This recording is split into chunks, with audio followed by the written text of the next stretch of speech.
नमस्कार दोस्तों, मैं दीपक नागर। दीपक इकोनॉमिक्स के इस चैनल पर आप सभी दोस्तों का स्वागत है। दोस्तों, इस चैनल पर मैं डेली डिस्कस करता हूँ डेली इकोनॉमी न्यूज और आज डेट 4 मई।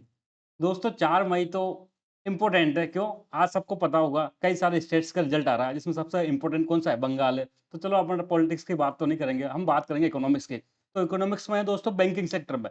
भारत सरकार ने दोस्तों रिजर्व बैंक ऑफ इंडिया में एक नए डिप्टी गवर्नर को अपॉइंटमेंट करी है। आप सबसे पहले न्यूज देखें।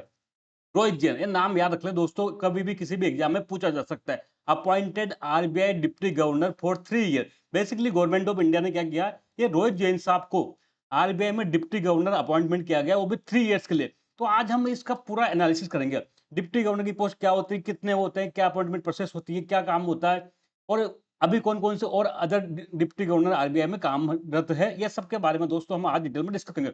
सबसे पहले देखो, ये फोटो देख सकते हैं, ये है रोहित जैन जी, जो नए डिप्टी गवर्नर दोस्तों ये अपॉइंटमेंट हुए हैं। और 3 मई से इन्होंने क्या किया, अपना काम स्टार्ट कर दिया आरबीआई में एज ए डिप्टी गवर्नर। आप सबसे पहले देखो न्यूज देख सकते हैं। एक कमेटी होती है, आप सबने पता है कैबिनेट। भाई, जो हमारी गवर्नमेंट है, जो पॉलिटिकल साइंस जो है, उसमें सबसे इंपॉर्टेंट डिसीजन कौन लेता है? कैबिनेट लेती है। तो कैबिनेट की कई सारी कमेटी होती है, उसमें एक कमेटी होती है appointments committee of the cabinet, ACC, appointment committee of the cabinet. जितने भी भारत सरकार में या गवर्नमेंट ऑफ इंडिया के लेवल पर या इंडिया में हायर लेवल पर जितने भी जो अपॉइंटमेंट की जाती है गवर्नमेंट ऑफ इंडिया के द्वारा, वो सबके अप्रूवल दोस्तों इस कमेटी के द्वारा दी जाती है। तो इस appointment committee of the cabinet, ACG, जिसके चेयरमैन होते हैं दोस्तों पीएम। भाई, अपॉइंटमेंट कमेटी या कैबिनेट के अधिकांश कमेटी के जो चेयरमैन कौन होते हैं? वो प्रधानमंत्री जी होते हैं। उन्होंने क्या किया, approve the appointment of Rohit Jain as deputy governor of RBI. इन्होंने जो एसीसी है, appointment committee of the cabinet है, उसने रोहित जैन साहब को डिप्टी गवर्नर के रूप में अपॉइंटमेंट को दोस्तों अनुमति दे दी। इट मीन ये अब 3 मई से दोस्तों ये इंप्लीमेंट भी होगी, और उन्होंने क्या किया, डिप्टी गवर्नर का चार्ज भी ले लिया। तो दोस्तों ये विल रिप्लेस टी रविशंकर। अभी लेटेस्ट में दोस्तों टी रविशंकर का अगर आपने नाम सुना हो, ये अप्रैल में क्या किए थे, रिटायर किए गए थे।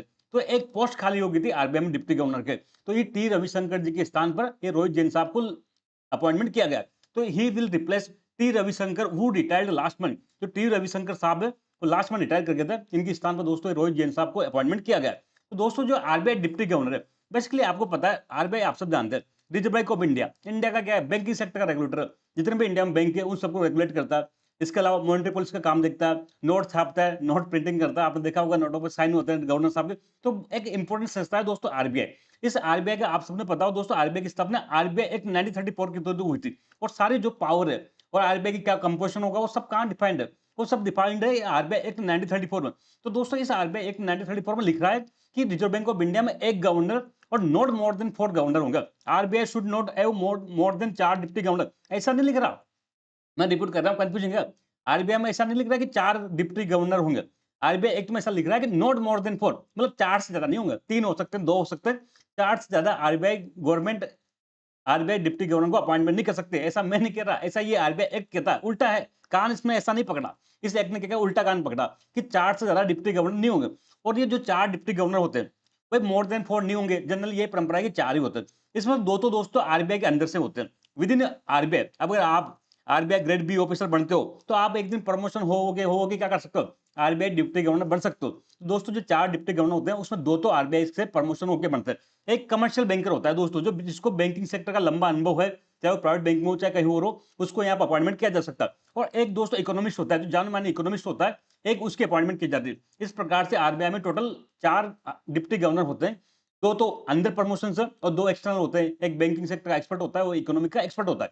ये दोस्तों 3 साल के लिए अपॉइंटमेंट किया जाता है। इनका टेन्योर होता है 3 साल के लिए। हालांकि गवर्नमेंट चाहे तो बाद में इसको एक्सटेंड कर सकती है, लेकिन आरबीआई डिप्टी गवर्नर अगर आपसे एग्जाम में पूछे तो उसका टेन्योर 3 इयर्स का होता है। भाई, बाद में गवर्नमेंट चाहे तो इसको एक्सटेंड कर सकती है। दोस्तों तो ये रोहित जैन जी के साथ क्या था, ये आरबीआई में ऑफिसर थे। भाई, बेसिकली ये क्या होंगे मेरे सामने, ये आरबीआई ग्रेड बी ऑफिसर क्या होंगे, अपॉइंटमेंट होंगे। धीरे धीरे प्रमोट हो गया आगे बढ़ते गया। तो लेटेस्ट में दोस्तों डिप्टी गवर्नर बनने के पहले ये एग्जीक्यूटिव डायरेक्टर के रूप में काम करते थे। आप सबने एग्जीक्यूटिव डायरेक्टर की पोस्ट के बारे में सुना होगा। बैंकों में भी होता है, चेयरमैन या सीईओ जस्ट नीचे होता है, एग्जीक्यूटिव डायरेक्टर काम करते हैं। तो ऐसे दोस्तों ये वर्तमान में रिजर्व बैंक ऑफ इंडिया के अंदर एग्जीक्यूटिव डायरेक्टर के रूप में काम कर रहे थे। तो एजीए रोहित जैन साहब की अपॉइंटमेंट कहां पर हुई है, तो रोहित जैन साहब की जो अपॉइंटमेंट हुई ना, वो 2 आरबीआई कोटे से हुई है। जो 2 लोग आरबीआई की प्रमोशन के बनते थे, वहीं से ही रोहित जैन साहब को बनाया गया। अब लेटेस्ट में दोस्तों अगर हम आरबीआई गवर्नर साहब की लिस्ट देखें, तो टोटल मैंने बताया 4 आरबीआई गवर्नर होते हैं। जो लेटेस्ट में अपॉइंटमेंट किया गया वो है रोहित जैन साहब। इसके पहले दोस्तों जो 3 अलग हैं, वो है डॉक्टर पूनम गुप्ता। ये पूनम गुप्ता जी का आपने नाम सुना होगा, ये एमपीसी के मेंबर भी है। क्या है, एमपीसी जो मॉनेटरी पॉलिसी कमेटी होते है, उसमें एक डिप्टी गवर्नर होता है। तो डिप्टी गवर्नर जो मॉनेटरी पॉलिसी में 4 में से कौन सा है? वो डॉक्टर पूनम गुप्ता जी, ये मैडम है। और थर्ड है दोस्तों जे स्वामीनाथन जी, और फोर्थ है श्रीश चंद्र मुर्मू। तो आपको इनको लिस्ट को नाम भी याद रखना, एग्जाम में पूछा जा सकता है इनमें से कौन सा आरबीआई का डिप्टी गवर्नर नहीं है। तो 4 है, रोहित जैन साहब लेटेस्ट में अपॉइंटमेंट किए गए, उससे पहले 3 ऑलरेडी थे, डॉक्टर पूनम गुप्ता मैडम, जे स्वामीनाथन जी और श्रीश चंद्र मुर्मू साहब। तो दोस्तों आज की न्यूज यही कंप्लीट होती है। आई होप आपको समझ में आया होगा। हम जल्दी मिलेंगे दोस्तों, तब तक थैंक यू। जय हिंद दोस्तों।